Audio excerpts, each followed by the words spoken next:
بسم الله الرحمن الرحيم إن الحمد لله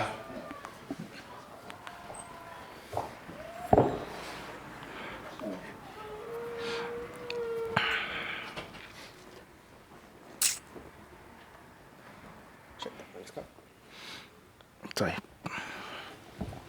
بسم الله الرحمن الرحيم إن الحمد لله نحمده ونستعينه ونستغفره نعوذ بالله من شرور أنفسنا ومن سيئات أعمالنا من يهده الله فلا مضل له ومن يضلل فلا هادي له أشهد أن لا إله إلا الله وحده لا شريك له وأشهد أن محمدا عبده ورسوله اللهم صل على محمد وعلى آل محمد كما صليت على إبراهيم وعلى آل إبراهيم في العالمين إنك حميد مجيد اللهم بارك على محمد وعلى آل محمد كما باركت على إبراهيم وعلى آل إبراهيم في العالمين إنك حميد مجيد. أما بعد، قال الحافظ العلامة شيخ الإسلام الثاني ابن القيم الجوزية رحمه الله ورضي عنه: فصل: ولما كان الإيمان نصفين، نصف صبر ونصف شكر، كان حقيقا على من نصح نفسه وأحب نجاتها وآثر سعادتها ألا يهمل هذين الأصلين العظيمين ولا يعدل عن هذين الطريقين القاصدين، وأن يجعل سيره إلى الله بين هذين الطريقين ليجعله يوم لقائه مع خير الفريقين. Due to the fact and the reality that Iman is split into two halves, two pieces, two categories. Half of Iman is patience and the second half is thankfulness. Due to the reality, because this is a fact that your Iman is divided into sabr and shukr, because this is the case, it's something that is of utmost importance for anyone who's honest and sincere to look after. If you really want good for yourself, you want good for your own soul, then it's upon you to give utmost attention, emphasis, time, effort, and energy on these two concepts, on your sabr and your shukr. How much sabr do you have and how much shukr do you have? For those who want good for themselves, he says, not to waste these two great principles, these principles, real principles, aslain azimain.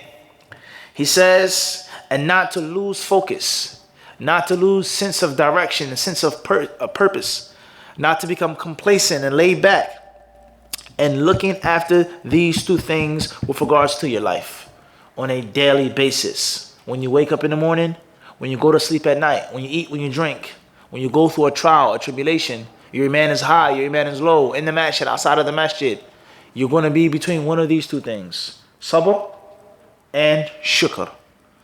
Sabr upon adversity, shukr for prosperity.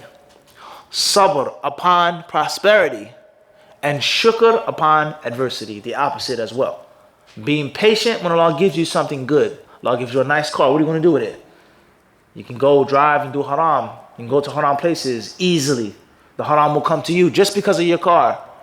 And the fact that you don't drive to those places, you block out those people that come to you for that material possession. It shows that you have what? You have sabr upon the what? The trial, the adversity? No, upon the ni'mah. Upon the what? The ni'mah. Sabr upon the ni'mah. Everybody understand this?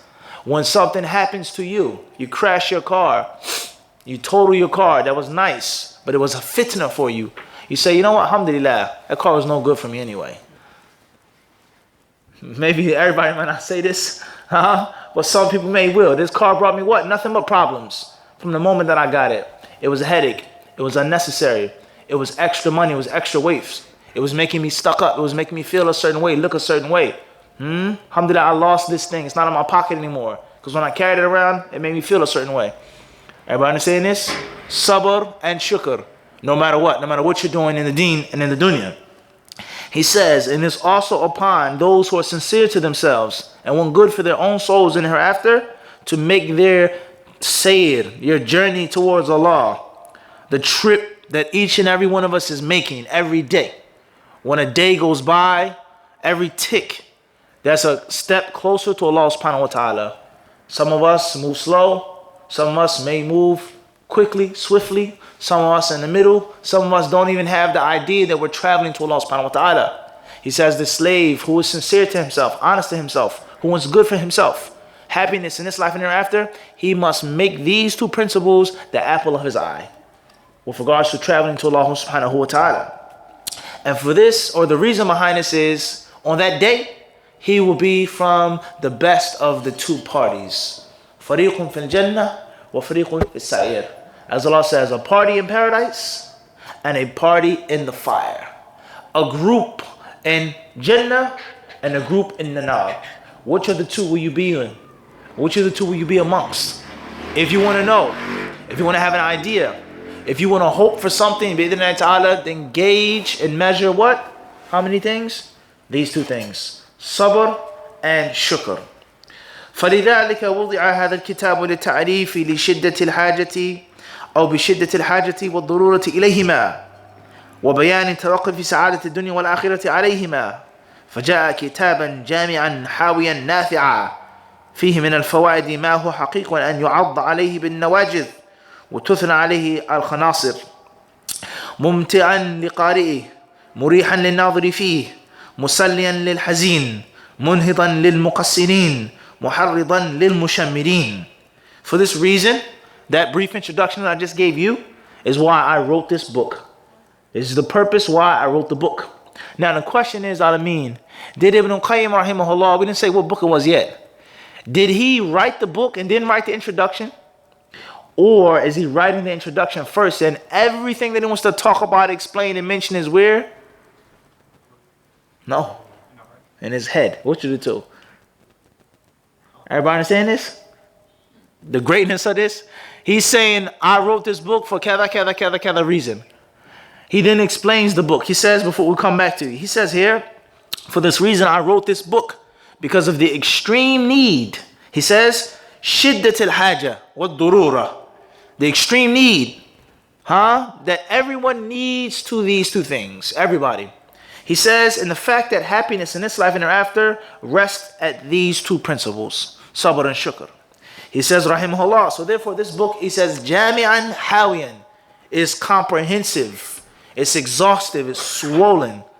He says here, fihi min al-fawaid. He says this book has benefits that are so worthy, so precious, so valuable that you can bite down upon them with your molar teeth and squeeze them and grab them and clench them with your fists because they're so sweet. So the benefits are so sweet. He says here, mumti'an liqarihi. The book is very pleasurable, very enjoyable to read. You never become bored.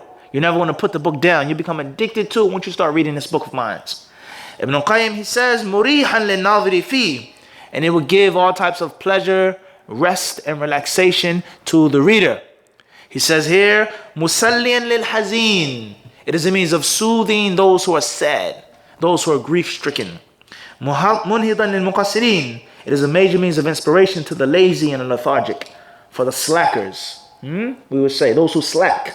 This will push them. This will inspire them. This will give them a jolt, a battery, what? In their back, not a charger. Battery in the what? In the back. Ibn Qayyim, he says, muharridan lil mushamirin, and it will further inspire those who are already inspired and motivated. Literal translation, mushammir, is to roll up your sleeves. Rolling up your sleeves. I will shake Amin, we in the yard doing some work. What do you got to do? You roll up the sleeves. Time to get busy. A splinter, a cut. It's cold. My hands are cold. It's time to do what? Roll the sleeves. There's no time to just sit there and, relax. It's time to get busy. So those who are already rolling and lifting up their sleeves, he says this book does what? Push them even further. Drives them even harder. So the question is now, did he write the book first and then the introduction? Or is he writing introduction and his mind is so amazing? He was so much of a prodigy that he knew what was coming next. Rapid, instant speed. I think he wrote the book first. You think he wrote the book first?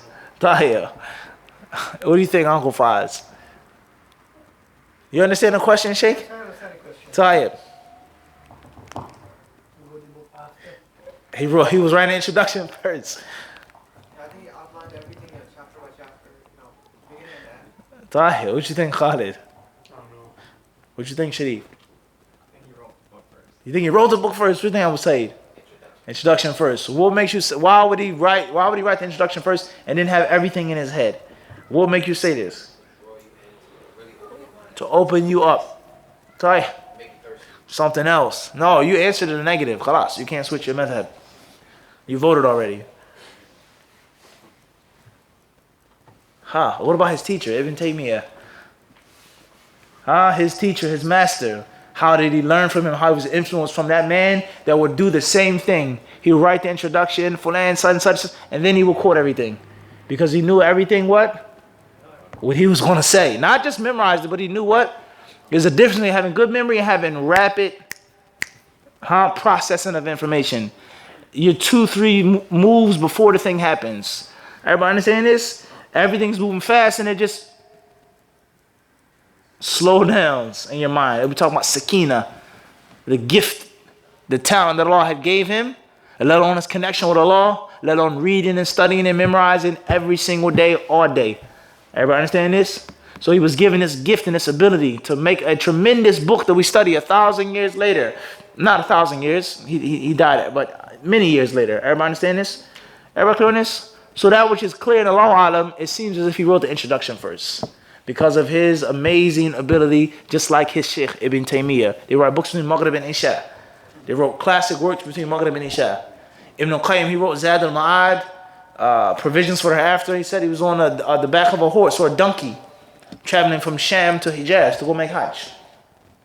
And Zad al-Ma'ad is a book of several volumes, major book. And he wrote it in the sun, riding, animal, bumping up and down. And he wrote it from his what?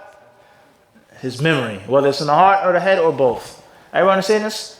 Wallahu alam. You guys disrespected Ibn al-Qayyim. He's just some guy, he has to write it down, chart it out, fill it out, then later on write, that's how we do things. That's what? That's how we do things. Him and Ibn Taymiyyah as if they were something else. Well, that's all we'll say. Now, we thought it was a trick question. Alhamdulillah. Always go with your gut intuition. No, it's not a bad thing. It's not a bad thing. Like I'm saying, you disrespect. What I mean is like you took away from his qadr, his status. You minimized his power, as if that's what we're saying. Not disrespecting him. No one ever disrespect Ibn al-Qayyim. No sincere Muslim would disrespect an alim intentionally, without just cause. Someone that's not an alim, different story.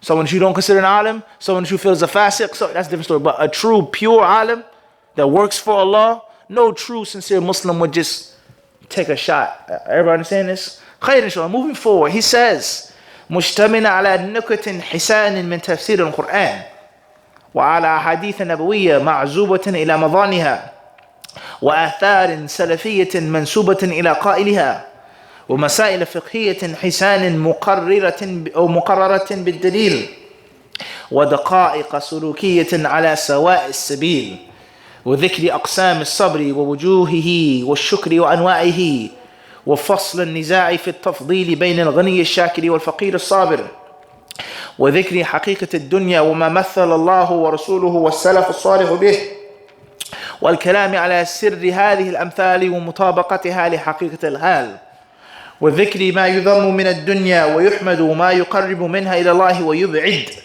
وكيف يشقى بها من يشقى ويسعد بها من يسعد وغير ذلك من الفوائد التي لا يكاد يظفر بها في كتاب سواه. Ibn al-Qayyim, he says, this book of mine, this book that I wrote, he says, مشتملا على نكت حسان. He says it includes all types of marvelous points of tafsir of the Quran. The book has nothing to do with tafsir, but you'll find a tafsir of many verses, many issues, many debates that you won't find in the classical books of tafsir. Just like his teacher, Shaykh al-Islam ibn Taymiyyah. There are people who wrote books compiling his fatawa on ayat that he explained. And he made tafsir of and analyzed that you won't find in Tabari or Qurtubi or Ibn Kathir. How he explained it, the length and how he explained it. The mushkilat, the polemic, problematic issues that he dealt with in his books was not even what? Wasn't even the book of tafsir. It was a fatwa. He was asked a what? A question. And he spoke and he talked as if he was what? Right in the tafsir, or rather even better than some of the tafsirs. So that's what Ibn al-Qayyim says this book has. Number two, he says a hadith of the Prophet ﷺ that I tell you where you can find. Bukhari, Ahmed, Abi Dawud, Musnad Bazzar. You're going to find a load and a score of a hadith in this book of mine. He says, وَآثَارٍ سَلَفِيَّةٍ مَنْسُوبَةٍ إِلَى قَائِلِهَا, and all types of athar, statements, narrations from the pious predecessors. Hassan al-Basri said this. Sa'id ibn Musayyib said that. This Sahabi said that. This Tabi'i said that. Regarding sabr, regarding shukr. He says, وَمَسَائِلَ فِقْهِيَةٍ حِسَانٍ مُقَرَّرَةٍ بِالدَّلِيلِ. And all types of fiqh issues, debates, muqarrara, strengthened and bolstered, solidified, with the proof and with the evidence. And which he mentions the different views, the different opinions regarding the issues of sabr, issues of shukr. And he solidifies them with what? He fortifies them with what? With the dalil. He says, وَدَقَائِقَ سُلُوكِيَةٍ. And all types of subtleties that deal with behavior, that deal with proper manners, proper etiquettes of a Muslim regarding how you're to live on a daily basis, how you're to operate on a daily basis with Allah, yourself, your wife, your children, your riding beast, your animal, your pets in your home, anything that any person that you come across with. After the relationship with Allah subhanahu wa ta'ala, rather the relationship with your own nafs, suluk, your character, with regards to sabr and with regards to shukr. He says here, and mentioning the different types of sabr and the categories of sabr, the ins and the outs of sabr, and also the divisions of shukr and the depths and dimensions of shukr. He says, and most importantly, dealing with the issue over which there's great debate, and that is which is better, which is closer to Allah subhanahu wa ta'ala. Al-Ghani al-Shakir, the wealthy man who's thankful, or the Faqir al-Sabir, the pauper, the poor man who is patient. The ulama of Islam debate on this issue tremendously, severely. Who is closer to Allah? Who's better? Is it he who's rich and he doesn't drink? He's not a womanizer. He doesn't eat riba, take riba. He's not a loan shark. He doesn't oppress the people. He gives them. He helps them out. Everybody understand this? He's not arrogant. He's not stuck up. He's not full of himself. He has a load of money and he's thankful to Allah subhanahu wa ta'ala. He knows the rights of Allah regarding this money. He knows the rights of Allah's creatures, the created beings of Allah regarding this money. And he knows the rights of himself. He's not cheap. He's not a miser. As some people you find, they're millionaires. And you find them dressing shabby, cheap, stingy. They get a ticket. Oh man, get a flat tire. They don't want to pay the flat tire. Is this not the case? And they're rich. And the car is for who? Who's the car for? I mean, someone else or them? Their own selves. Yet and still trying to get them to pay to give $1 bills like squeezing blood out of a rock. Because it's a sickness and illness. They don't know the haqq of their own what? Selves regarding their wealth. So is this person better and closer to Allah? Or is it the one who's broke, dead poor? He has nothing. He's needy. Everybody understands he's hungry, he's cold. However, he doesn't complain. He doesn't beg.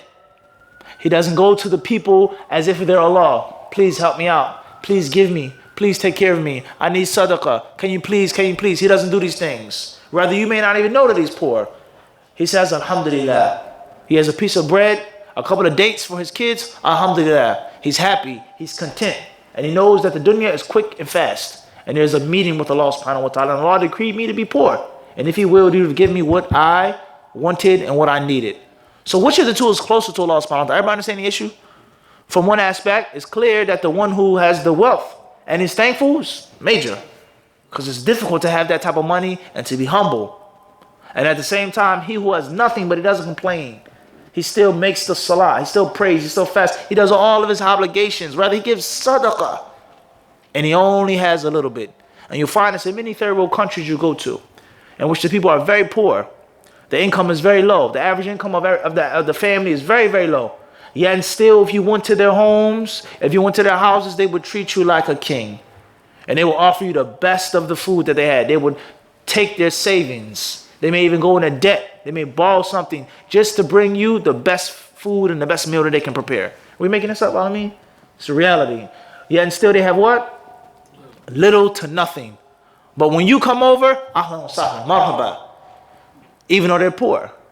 So he says, I want to deal with this issue in detail. Which of the two is closer to Allah subhanahu wa ta'ala? Which of the two is better, if that's even the case? If there's a preference that they have. Understand, Brother Khan? We clear on this issue now? He then says, rahimahullah, And also I want to mention the reality of the dunya, the reality of this life, and the similitude and the likeness that Allah Azza wa Jal mentioned it, or mentioned regarding it, and also His Messenger. What does Allah say about the dunya? The worldly, the likeness of the dunya is like such and such, so and so. وَضْرِبَ لَهُمْ مَثَلَ الْحَيَاةِ الدُّنْيَا.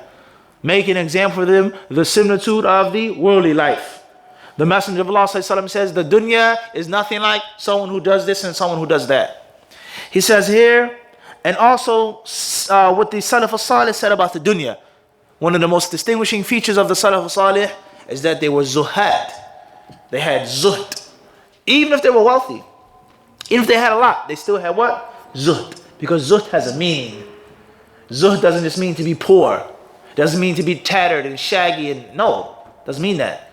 Zuhd, from its meanings, is to do without that which is unnecessary, that which I don't need. If I need this, you say efficiency. I'm using this, then that doesn't mean that you're not a zahid. Doesn't necessarily mean that. He says, rahimahullah ta'ala, and the secret behind these examples and these parables and similitudes on the daily life that we live.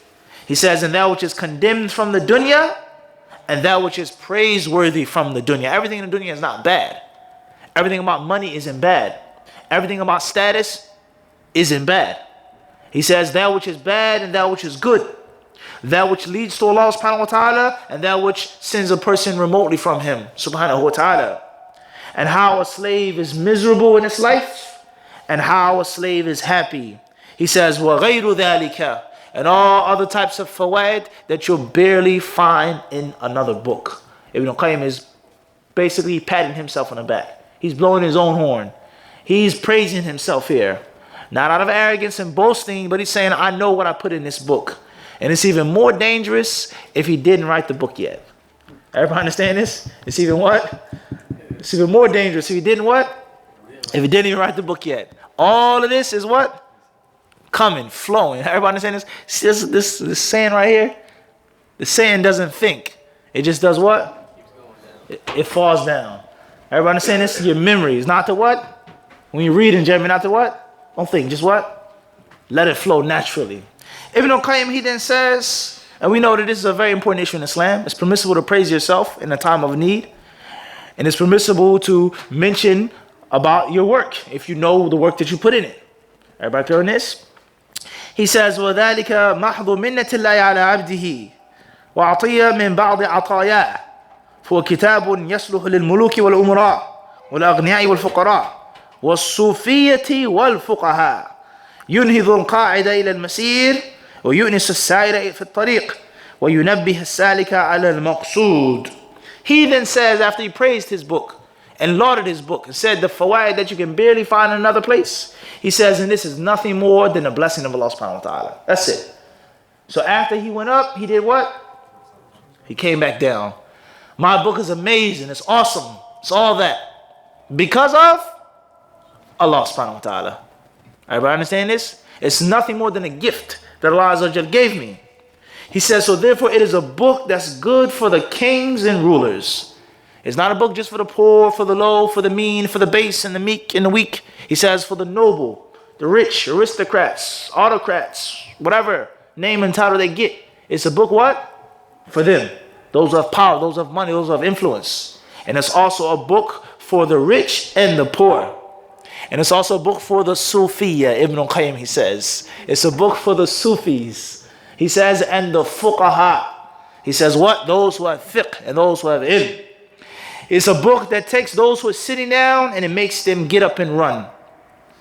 It's a book that is a friend and a companion on a lonely journey. And it's a book that gives or sheds light upon the destination to he who is walking and traveling. Everybody understand this? The word Sufiya and Sufi is a very long discussion. The Sufis in the time of Ibn Qayyim, the Sufis in the time of those who came before Ibn Qayyim were of different levels, different groups. Just like there are different levels and groups of them today. But the general concept is that the ancient Sufis are not like the what? Everybody understand this? And you'll find many of the people of Hadith, they wrote different books. And they may have said Arba'un for the Hadith for Sufiya. Arba'un for Tasawwuf. 40 Hadith on Sufism. And what's meant by that, their terminology was taqashuf, was zuhd, abstaining from the worldly life, having a rough, rugged life, sacrificing many pleasures, not eating, not drinking, doing certain things that may be permissible because they fear to fall into that which is impermissible. And not necessarily meaning shirk and kufr and bid'ah and all types of heresies and heretical practices that people who attribute themselves to the Sufiya do. Not all of them, because that's wrong and oppressive to say that as well, as many ignoramuses do and say. All Sufis are not the same. You have to say the truth, even if it's against what? Your own self. Even if it's against your own, even if it's against your enemy. Everybody understand this? We don't oppress anyone.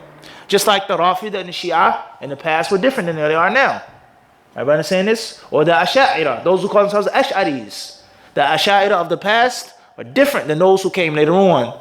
The Asha'ira of the 4th, 5th, 6th century like this are not like the Asha'ira who came in the 8th and 9th century and the 11th century. Let alone those who call themselves Ash'aris today. وهكذا. The Hanafi, ulama, the fuqaha of the past are not like the Hanafis today. Even though I'm not saying all Hanafis today are bad. وهكذا. The people who call themselves Ahl Hadith in the past, very different than those of us, unfortunately, who call ourselves Ahl Hadith today. And the list goes on. And what? The list goes on. And obviously, the knowledgeable person is going to deal with content. He's going to deal with the content, the inside, and not just the form and the outside of the terminology. Whereas the ignoramus is going to deal with the word and the term. Sufi, Salafi, Salafi, Ash'ari, Ash'ari, Hanafi, Hanafi. Words are words. What's important is what? The content. What do you mean when you say Sufi? What are you talking about when you say Sufi? You mean zuhd? You mean like those ulama of the past? That's one thing. Or if you mean something else of bid'ah, munkarat, singing and dancing and spinning and twirling and whirling, that's a different what? It's a different story. Everybody understand this? And the jahil is the one who gets caught up, has a debate, has an argument with what? With words. Not saying that words aren't important. And not saying that your tongue shouldn't be straight. And you should say certain things and avoid saying other things. We're not saying that you shouldn't do that as well. But the jahil is the one who debates and fights over the form instead of the actual content. Everybody understand this? This is very important in Islam. Call it whatever you want to call it. If it's an intoxicant, it's khamr. If it's an intoxicant, it's what? It's khamr. Whatever name you give it. And whatever name you give it, if it isn't an intoxicant, then it's permissible to drink. Everybody understand this?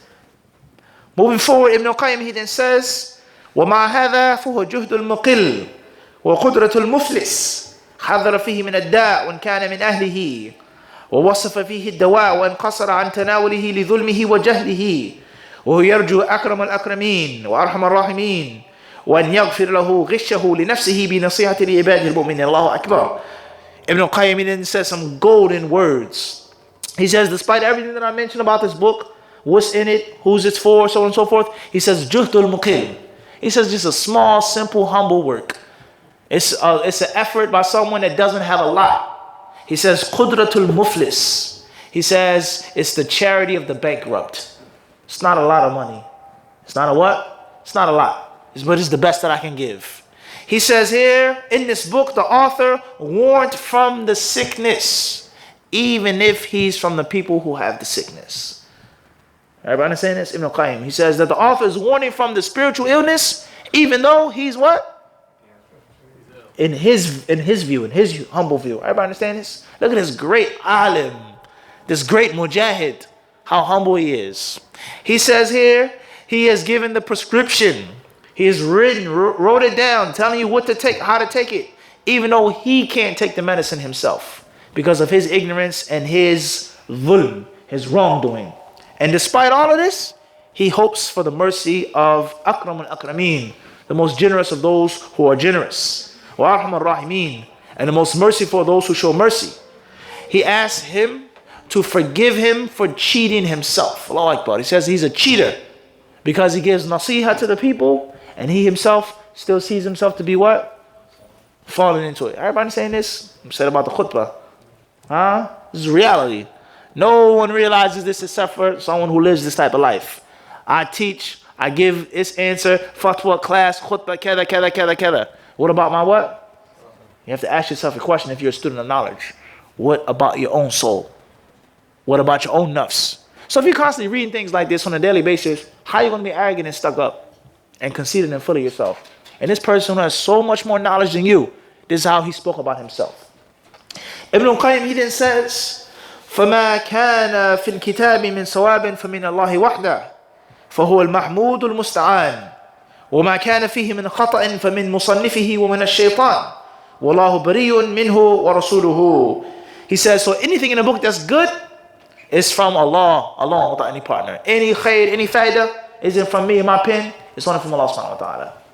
He says, and he is Al-Mahmud, he's one who is praised, Al-Musta'an, and he's the one whose help we seek.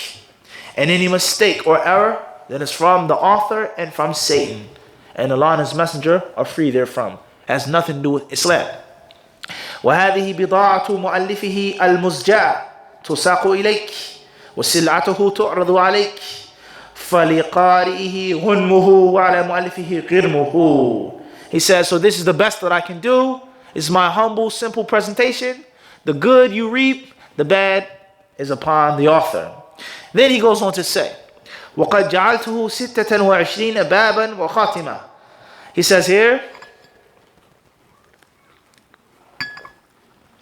and I've made the book into 26 chapters and a conclusion, a khatima. Al-Bab al-Awwal, listen very carefully to these fawaid. في معنى الصبر لغة واشتقاق هذه اللفظة وتصريفها. The first chapter is the meaning of the word sabr.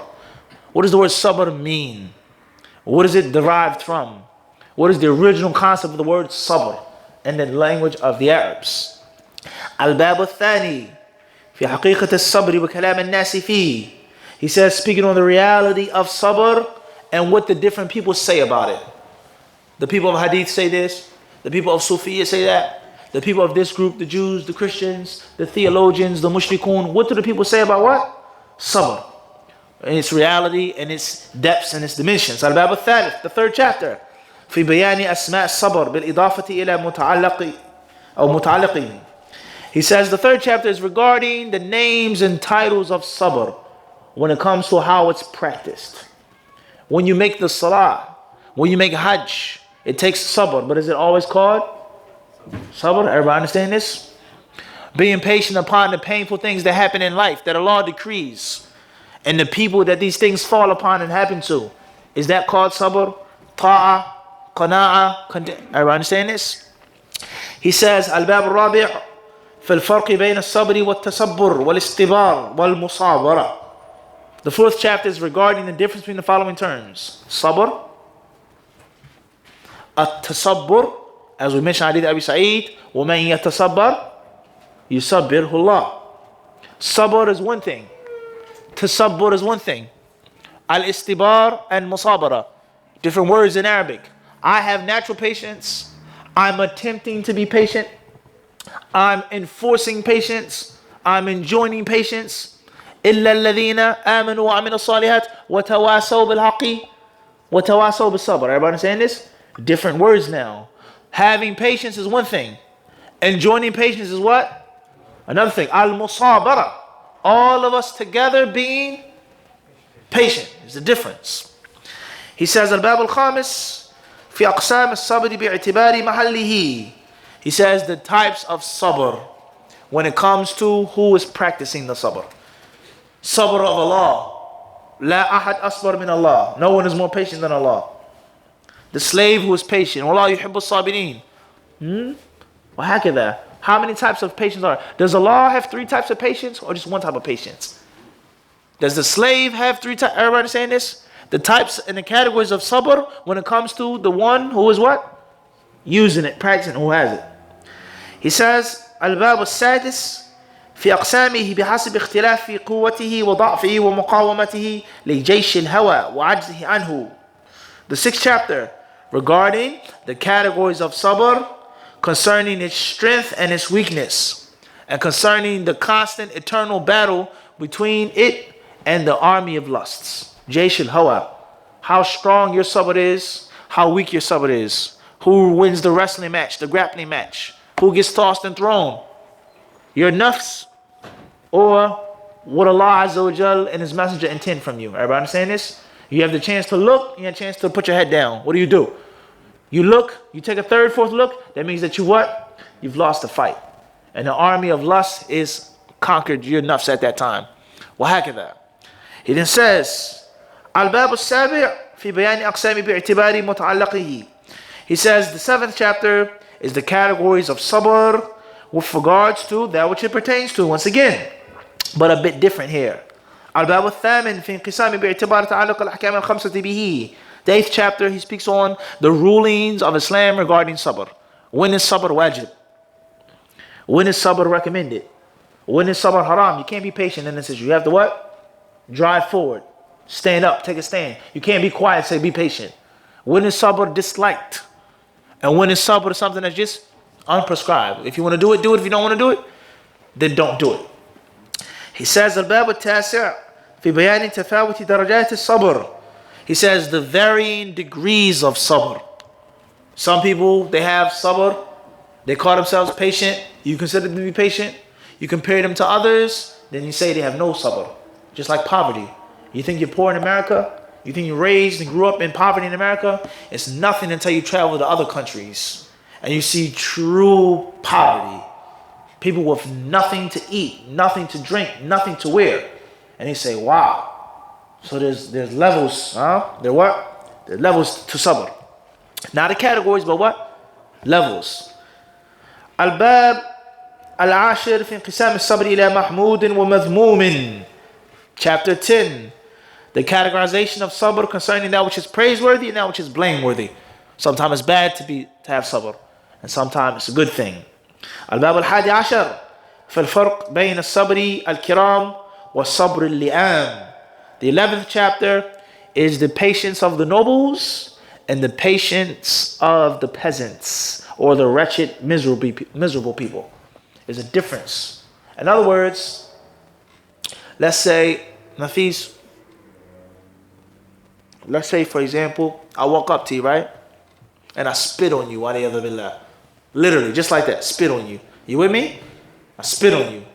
Everybody understand this? Now, Nafis, he says it himself.